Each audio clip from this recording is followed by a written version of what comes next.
Hello friends, આજે લાલ મરચાંની ચટણી બનાવવાની છે. તો તેના માટે મેં અહીં 250 ગ્રામ જેટલા આ રીતના લીલા લાલ મરચાં લીધા છે. તેને 2 પાણીથી ધોઈ અને સરસ કોરા કરી લીધા છે.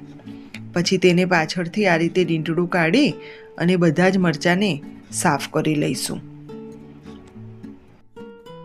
આ રીતે બધા જ મરચાં સાફ કરી લઈશું અને તેને કાતરની મદદથી કે ચપ્પાથી કટ કરી લઈશું. અહીં આપણે તેમાંથી બી કાઢવાના નથી, બી સાથે જ કટ કરીશું. જ્યારે પીસીશું ત્યારે તેના બી સરસ રીતે પીસાઈ જશે. તો બધા જ મરચાં કટ કરી લીધા છે.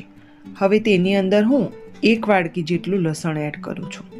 લસણ તમે તમારી ટેસ્ટ મુજબ થોડું ઓછું પણ એડ કરી શકો છો.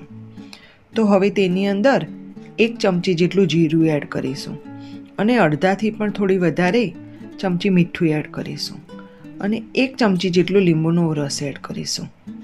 હવે બધું જ એક મિક્સરના જારમાં એડ કરી અને એકદમ સરસ પીસી લઈશું. અહીં ચટણીમાં 1 થી 2 ચમચી લીંબુનો રસ એડ કરવાથી ચટણી લાંબો સમય સુધી સારી રહે છે, એટલે કે જલ્દી બગડી જતી નથી અને પીસવા માટે પાણીની પણ જરૂર પડતી નથી. તો આ રીતે એકદમ સરસ સ્મૂથ પેસ્ટ બનાવી લઈશું. હવે ચટણીને લાંબો સમય સુધી સારી રહે તે માટે તેને આપણે તેલની અંદર સરસ શેકી લઈશું. તો અહીં કઢાઈમાં 4 થી 5 ચમચી જેટલું તેલ એડ કરીશું અને ચટણીને તેની અંદર ટ્રાન્સફર કરી લઈશું અને આ રીતે એકદમ સરસ જ્યાં સુધી તેની અંદરનું પાણી બળી જાય ત્યાં સુધી શેકતા રહીશું. તમે ચટણીને તળ્યા વિના કાચી પણ ખાઈ શકો છો, એ પણ ખૂબ જ ટેસ્ટી લાગે છે. પણ એ રીતે ચટણી લાંબો સમય સુધી સારી રહેતી નથી. તમે તેને 1 યા 2 દિવસ સુધી જ યુઝ કરી શકો છો.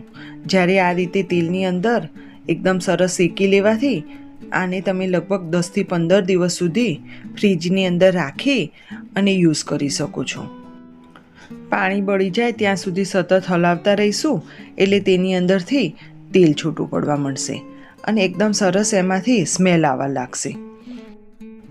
6 થી 7 મિનિટ પછી લગભગ બધું જ પાણી બળી જશે અને સરસ તેલ છૂટવા લાગશે અને એકદમ સરસ સ્મેલ આવવા લાગશે. તો આપણી આ ચટણી તૈયાર છે. તો તેને હવે એક બાઉલમાં કાઢી લઈશું. તો આ ચટણી પરાઠા સાથે, ખીચડી સાથે કે શાક ન હોય તો થેપલા સાથે ખૂબ જ સરસ લાગે છે. તો ફ્રેન્ડ્સ, તમે મારી આ રેસીપીને ચોક્કસથી ટ્રાય કરજો અને જો મારો આ વિડીયો ગમે હોય તો લાઈક કરજો, શેર કરજો અને મારી ચેનલને સબસ્ક્રાઈબ કરજો. Thank you.